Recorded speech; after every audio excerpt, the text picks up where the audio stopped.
Israel has started phase one of ceasefire with the Hamas. The conversation now is about whether there'll be a phase two.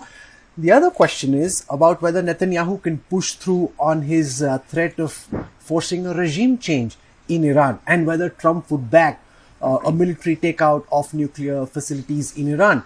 How do you see the situation in West Asia play out, and what do you think is actually going on in Trump's mind?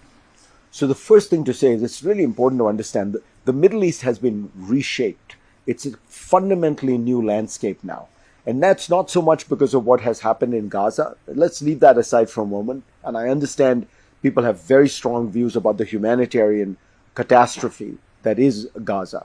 But put that aside for a minute because it doesn't have that much geopolitical significance. What Israel did in the north, the destruction of Hezbollah, the destruction of Iran's air defense, its total destruction, all of that then resulted in the collapse of Assad's government, in part because, after all, who was propping up Assad? It was the Iranians and the Russians. Has created a completely new Middle East. The Middle East for 15 years has been dominated by this struggle between Iran and its proxies, Syria, Hezbollah, Hamas, the Houthis, and Israel and the Gulf Arabs on the other side.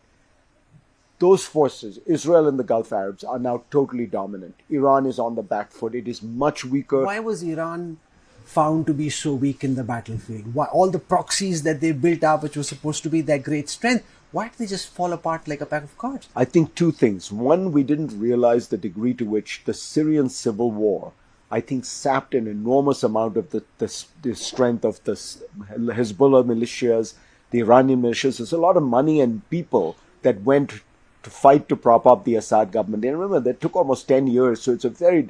The second, I think, is a very useful reminder for us. Whenever we look at these kind of regimes, dictatorships, theocracies, closed, repressive, they tend to be much less effective on the ground than you realize. That they're often corrupt, they often have problems motivating people. So Hezbollah started out as this lean, mean fighting machine from the 1980s. Now it had become one of the corrupt, political parties in Lebanon. Iran itself has become a very corrupt, dysfunctional regime. So I think that there's a lesson there that, we sometimes think of these adversaries as 10 feet tall. Think about how everyone talked about Saddam Hussein and his nuclear weapons, or even the Soviet Union in the old days. There's the reality about democracies, and this is very true of India, is everybody's always criticizing. So everyone it's like we wash our dirty laundry in public. But there's a hidden strength in that resilience and flexibility.